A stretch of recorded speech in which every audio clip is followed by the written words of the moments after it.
Hello viewers, welcome to Ooty cooking channel. இன்னைக்கு குழந்தைங்க எல்லாருடைய ஆல் டைம் ஃபேவரட் குர்குரே செய்ய போகிறோம். கடைகளில் வாங்குற குர்குரேயில் அதிகமாக ப்ரிசர்வேட்டிவ்ஸ் போட்டிருப்பாங்க. இன்னைக்கு நம்ம வீட்டில் இருக்க பொருட்களையே வச்சு ரொம்பவே சுலபமாக குர்குரே எப்படி செய்யறதுன்னு பார்க்கலாம் வாங்க. குர்குரே செய்யறதுக்கு நான் 1 கப் அளவுக்கு சாதம் எடுத்திருக்கேன். இந்த சாதம் யூஸ் பண்ணி தான் நாம் இன்னைக்கு குர்குரே செய்ய போகிறோம். இன்னைக்கு காலையில் செஞ்ச ஃப்ரெஷ்ஷான சாதமாக இருந்தாலும் சரி, இல்லை முன்னாடி நாள் செஞ்சு நீங்கள் ஃப்ரிட்ஜில் வச்ச சாதமாக இருந்தாலும் சரி, 1 கப் அளவுக்கு சாதம் எடுத்துக்கலாம்.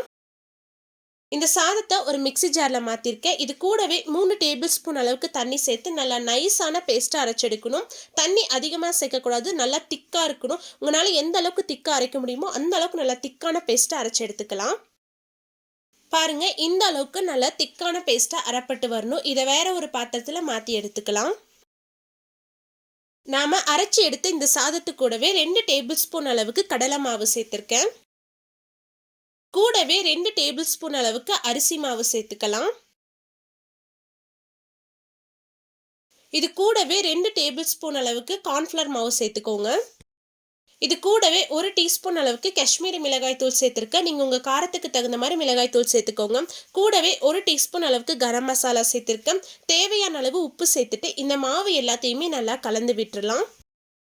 உங்ககிட்ட சாட் மசாலா இருந்தால் சாட் மசாலாவும் சேர்த்துக்கலாம். ஆம்ச்சூர் பவுடர் இருந்தாலும் அதுவும் சேர்த்துக்கலாம். அப்போ நம்ம கடைகளில் சாப்பிட்ற அந்த குர்குரேவோட அந்த புளிப்பு டேஸ்ட்டோட இன்னும் நல்லாயிருக்கும். நான் இன்னைக்கு நம்ம வீட்டில் இருக்க பொருட்களை வச்சே செய்யறதுனால நான் அது எதுவும் சேர்க்கலை. இந்த மாவு நம்ம சப்பாத்தி மாவு பதத்துக்கு நம்ம பிசைஞ்சு எடுக்கணும். உங்களுக்கு ரொம்ப தண்ணியாக இருக்கிற மாதிரி இருந்தால் கூட ஒரு 2 டேபிள் ஸ்பூன் கடலை மாவு, 2 டேபிள் ஸ்பூன் அளவுக்கு அரிசி மாவும் சேர்த்துக்கோங்க. எந்த அளவுக்கு கடலை மாவு எடுக்கிறீங்களோ அதே அளவுக்கு அரிசி மாவும் சேர்த்துக்கோங்க. மாவு பிசையும் போது கையில் ஒட்டுற மாதிரி தான் இருக்கும். ஆனால் நம்ம நல்லா பிசையும் போது கையில் ஒட்டாமல் நல்லா சப்பாத்தி மாவு பதத்துக்கு வந்துடும். மாவு நல்லா பிசைஞ்சு எடுத்ததுக்கப்புறம் மூடி வச்சு ஒரு 10 நிமிஷம் ரெஸ்ட்டில் வச்சிடலாம். நாம் குர்குரேக்கு மாவு உருட்டி வைக்கிற பிளேட்டில் லைட்டாக எண்ணெய் தடவி வச்சுக்கோங்க. அப்போ ஒட்டாமல் இருக்கும். கையில் எண்ணெய் தொட்டுட்டு கொஞ்சமாக மாவு எடுத்து உள்ளங்கையில் வச்சு உருட்டி எடுத்துக்கோங்க. ஒரு நல்ல ஷேப்பாக இருக்கணும்னு அவசியம் இல்லை. குர்குரே கோணல் மணலாக தான் இருக்கும். அதுக்கு தகுந்த மாதிரி சின்ன சின்னதாக உருட்டி எடுத்துக்கலாம். மாவை விரல்களில் வச்சு உருட்டி எடுத்தோம்னா இன்னும் நல்ல அழகான ஷேப்பாக வரும். அந்த மாதிரியே நீங்கள் உருட்டி எடுத்துக்கலாம். இந்த மாதிரி உருட்டி ஒரு பிளேட்ல எடுத்து வச்சிட்டோம்னா நமக்கு எண்ணெயில் பொரிச்சு எடுக்கிறதுக்கு ஈஸியாக இருக்கும். இல்லை, இந்த மாதிரி உருட்டி எடுக்கிறதுக்கு ரொம்ப டைம் எடுக்கும்னு நினச்சிங்கன்னா நம்ம எல்லார் வீட்லேயுமே இந்த மாதிரி ஒரு பிளாஸ்டிக் கவர் இருக்கும். இதில் அந்த மாவை சேர்த்துட்டு ஓரத்தில் லைட்டாக கட் பண்ணி எடுத்துருங்க. இந்த மாதிரி கட் பண்ணி எடுத்துட்டு மாவை அப்படியே புழிஞ்சு விட்டோம்னா கரெக்டான ஷேப்பில் நம்மளுக்கு அழகாக வந்துடும். எண்ணெய் நல்லா சூடானதுக்கு அப்புறமா நம்ம உருட்டி வச்சிருந்த குர்குரேவை ஒன்றா சேர்த்து எண்ணெயில் பொரிச்சு எடுத்துடலாம். அடுப்பை மீடியம் ஃப்ளேமில் வச்சே பொரிச்சிடுங்க. அடுப்பை ஹை ஃப்ளேமில் வச்சிங்கன்னா வெளிப்பக்கம் நல்லா கலர் ஆயிரும். ஆனால் உள்ளே மாவு வேகாத மாதிரி இருக்கும். அதனால் மீடியம் ஃப்ளேமில் வச்சு பொறுமையாக பொரிச்சிடுங்க. ஒரு பக்கம் எண்ணெயில் நல்லா பொரிஞ்சு வந்ததும் மெதுவாக திருப்பி போட்டு 2 பக்கமும் எண்ணெயில் நல்லா பொரிச்சு எடுத்துக்கலாம்.